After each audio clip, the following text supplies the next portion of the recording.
Hello everyone. आज जो हम क्वेश्चन करने जा रहे हैं वो है आईटी एडवांस 2023 का पूछा हुआ क्वेश्चन है। काफ़ी आसान क्वेश्चन है। बस आपसे इसमें आरसी सर्किट का थोड़ा सा एप्लीकेशन कराना चाह रहा है। तो अगर आपने बेसिक्स भी पढ़ रखा है आरसी सर्किट का तो you will easily get it solve और आपको प्रॉपरली मार्क्स मिलेंगे इसके। ठीक है, तो स्टार्ट करते हैं क्वेश्चन को। एक बार क्वेश्चन पढ़ लो आप। एक सर्किट है जिसमें सी दिया हुआ है, सी एक कैपेसिटर है, कैपेसिटर और उसका की डिनोट किया है के से, और बोल रहा है एक बार आपसे की ओपन के कंडीशन में, की क्लोज के कंडीशन में कुछ चार ऑप्शन अरेंज कर रखे हैं, बस वही आपको देखना है। और वन एम्पियर करंट दे रखा है किससे, 1 ओम रेसिस्टर से, करेक्ट। और उसके अलावा करंट बाकी किसी रेजिस्टर में दिया नहीं हुआ है।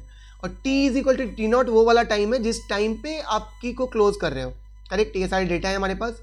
और थोड़ा सा कैलकुलेशन को आसान बनाने के लिए उसने e⁻⁻1 का वैल्यू दे रखा है 0.36। ये सारी डेटा हमारे पास है, आप इसको पढ़ लो एक बार और फिर हम स्टार्ट करते हैं क्वेश्चन।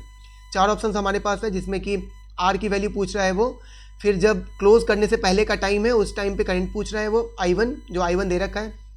उसके बाद पूछ रहा है टी नॉट प्लस 7.2 मतलब क्लोज करने के 7.2 माइक्रोसेकंड के बाद कैपेसिटर में करंट कितना जा रहा है वो पूछ रहा है। और अगला पूछ रहा है इन्फिनिटी पे, जो मतलब फाइनली जो हम इन्फिनिटी पे कैपेसिटर वाले वायर को ब्रोक करके जो सॉल्व करते हैं वैसा वाला कैलकुलेशन आपसे एक बार पूछ रहे हैं। तो ये सारे क्वेश्चन, ये सारे ऑप्शंस हमें वेरीफाई करने हैं। तो चलिए स्टार्ट करते हैं क्वेश्चन। क्वेश्चन बहुत ही आसान है। सबसे पहले हमें थोड़ा सा नोडल एनालिसिस का ये होना चाहिए, थ्योरी हमें पता होना चाहिए। नोडल एनालिसिस जब करते हैं तो हम सबसे पहले यहाँ पे 0 वोल्ट 0 वोल्ट 0 वोल्ट एज्यूम करते हैं। नीचे का जो सर्किट का जो पार्ट है, ये वाला जो पार्ट है, इस वाले पार्ट में हमें इसका कोई काम नहीं है अभी, तो इसको हम उतना अभी अपने क्वेश्चन सॉल्विंग में नहीं लेंगे। I1 इसका नाम दिया हुआ है, हम एक और करंट मान लेते हैं यहाँ पे I2, प्यार से एकदम। I1 I2 जब ऐड होगा तो हमें पता है KCL के अकॉर्डिंग यहाँ पे जो करंट जाएगी वो I मान लो आप। ठीक है, तो स्टार्ट करते हैं क्वेश्चन को सॉल्व करना। अब आप सबसे पहले 1 ओम रेसिस्टर जो है इसके राइट साइड में आप V वोल्टेज एज्यूम कर लो as per nodal analysis. Assume कर लिया आपने। चलो अब लगाते हैं। सबसे पहले 0V में आप KVL की इक्वेशन लगाओ। तो 0 to V में लगाओगे तो V माइनस 0 क्या लिखोगे आप, V minus 0 is equal to V2 minus V1 is equal to, वो लेफ्ट टू राइट जो मूव करते हैं वही थियरी मैं यूज़ कर रहा हूँ। तो स्टार्ट करो। बैटरी जंप कर रहे हैं सबसे पहले 5 वोल्ट प्लस 5, रेसिस्टर जंप कर रहे हैं in opposite direction of current, तो प्लस के साथ लिखेंगे प्लस I2 एज्यूम किया ना हमने, तो I2 इंटू 1। तो यहाँ से I2 कितना आ जाएगा बताओ जरा, मतलब I2 इंटू 1 है। I2 हमें दिया है क्या, हाँ I2 1 दे रखा है। ठीक है, फिर 5 प्लस 1 इंटू 1 मतलब कि कितना आ गया 6, करेक्ट। बिल्कुल आसान था, इसमें तो कुछ करना ही हमें नहीं था, बिल्कुल दिमाग नहीं लगाना था। चलो आगे बढ़ते हैं। उसी के बाद अब फिर हम नोडल एनालिसिस कर रहे हैं, मतलब चलो ऊपर वाले का कर लेते हैं, I वाले का ऊपर का करते हैं।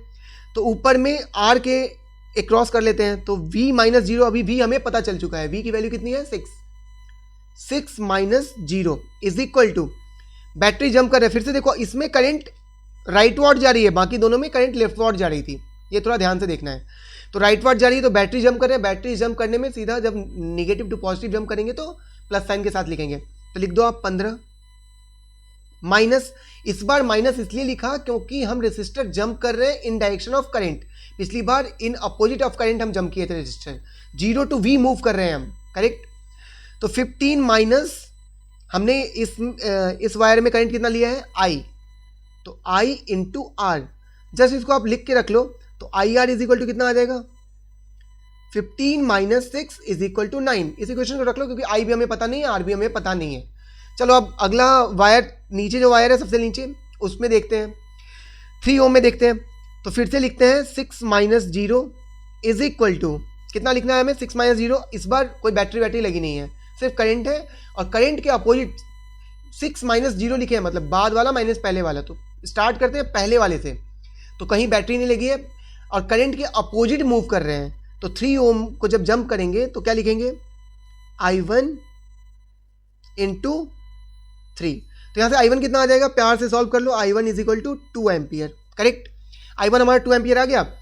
और KCL के थियरी के हिसाब से I इज इक्वल टू, जो I आप यहाँ एज्यूम किए हो, I इज इक्वल टू कितना होगा I1 प्लस I2। I1 हमारे पास है क्या यस I1 हमारे पास 1 एम्पियर है, क्वेश्चन में ही दिया हुआ है।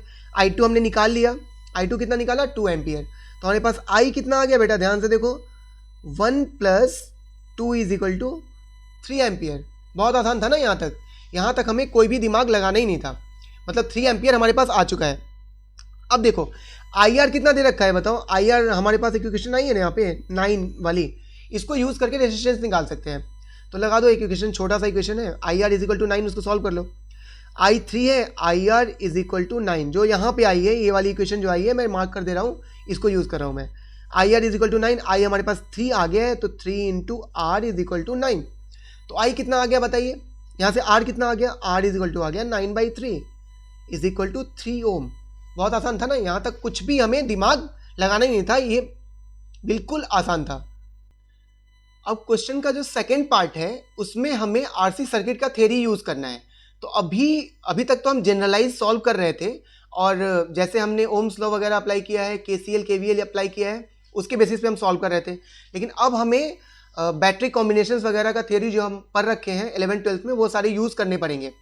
तो सबसे पहले आप देखो ध्यान से, यहाँ पे ये तीनों जो करंट और रेजिस्टेंस लगे हुए हैं, इन तीनों बैटरी और उसके जो रेजिस्टेंस इसके साथ अटैच्ड है, इसका फॉर्मूला अगर आपने देख रखा होगा कहीं पे, मतलब उन तीनों के इक्विवेलेंट बैटरी जब हम फॉर्म करते थे, जब सिलेबस जब पढ़ते थे उस समय जब सॉल्व करते हैं, तो उसका एक फॉर्मूला आता था ई इक्विवेलेंट का, E1/R1 + E2/R2 + E3/R3, वो मैं लिख देता हूँ अभी आपको। आप वो फॉर्मूला को देखो और एक प्यारा सा डायग्राम बना लो पहले, ये डायग्राम के हिसाब से ही हमें सॉल्व करना पड़ेगा। चलिए फिर स्टार्ट करते हैं। अब वो तीनों जितने भी ऊपर बैटरीज बनी हुई है, और तीनों ये सारी बैटरीज जो बनी है, ये सारी बैटरीज, यहाँ मान लो बैटरी नहीं है तो 0 वोल्ट का बैटरी लगा हुआ है नीचे में, और ये तीनों जो रेजिस्टेंस लगे हुए हैं, इन तीनों के कॉम्बिनेशन का एक इक्विवेलेंट बैटरी हमें चाहिए और एक इक्विवेलेंट रेजिस्टेंस हमें चाहिए, ये हमें ध्यान रखना है। तो चलिए एक बार डायग्राम को मॉडिफाई कर लेते हैं। अब जो हम सॉल्व करने जा रहे हैं वो वाला पार्ट है जब की को क्लोज कर दिया गया, पहले की को क्लोज नहीं किया गया था। ठीक है, स्टार्ट करते हैं। सबसे पहले प्यार से डायग्राम बना लो, डायग्राम बना लेते हैं आराम से।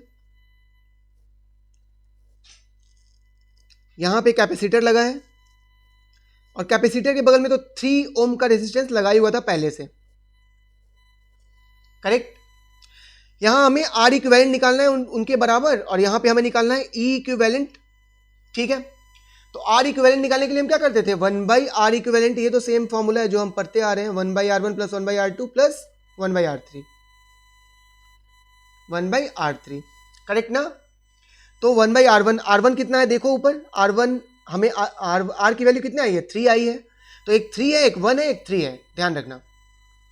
यहां पे 1/3 प्लस बीच वाला हमारा था 1 ओम का, 1/1 + 1/3, तो ये हमारा कितना आ गया, इसको कैलकुलेट करोगे तो 3 एलसीएम लेकर के, तो ये आ जाएगा 3 + 2 5/3, करेक्ट। तो ये हमारा आ गया 1/R इक्विवेलेंट की वैल्यू, 1/R इक्विवेलेंट की। तो R इक्विवेलेंट कितना आ जाएगा 3/5, मतलब ये हमारा आ जाएगा 0.6, करेक्ट ना। अब देखो ध्यान से, तो ये R इक्विवेलेंट और ये 3 ओम का क्या सीरीज में जुड़ा हुआ है, तो सीरीज में जुड़ा हुआ है, तो टोटल रेजिस्टेंस जब इस सर्किट का निकालेंगे तो 3 + 0.6 आएगा, ये ध्यान रखना। चलो, ई इक्विवेलेंट का भी फॉर्मूला हम पढ़ते थे कॉम्बिनेशन ऑफ बैटरीज में। ई इक्विवेलेंट का फॉर्मूला क्या पढ़ते थे, आपको याद है क्या, E1/R1, मतलब ऊपर वाले वायर में जो बैटरी है डिवाइडेड बाय उसके वायर में जो रेजिस्टेंस है, वो लगा दो ये फॉर्मूला।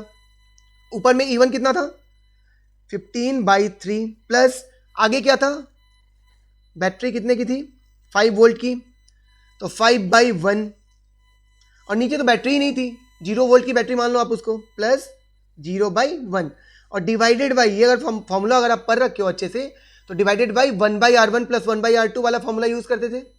तो 1/R1 मतलब नीचे में 1/R1 + 1/R2 + 1/R3, ये फॉर्मूला आप देख लेना ध्यान से, ये फॉर्मूला है सिलेबस में।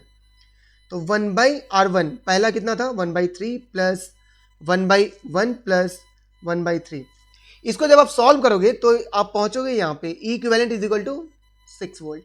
आप सॉल्व कर लो, क्रॉस वेरीफाई कर लो, ये इतना ही आएगा। ठीक है, क्लियर एकदम। E इक्विवेलेंट आ गया हमारे पास, R इक्विवेलेंट आ गया है। अब तो बस जो आरसी सर्किट में हमने पढ़ रखा है वो फॉर्मूला यूज करना है। ठीक है, फिर स्टार्ट करते हैं। आरसी सर्किट में हमने क्या पढ़ा है, एक करंट का फॉर्मूला पढ़ा है ना हमने। करंट जो डीके करती है, डीके करंट जो आता है उसका फॉर्मूला है I is equal to I naught e का power minus t by tau. Tau क्या होता था, आर इंटू सी, आपको याद होगा अगर, आर इंटू सी।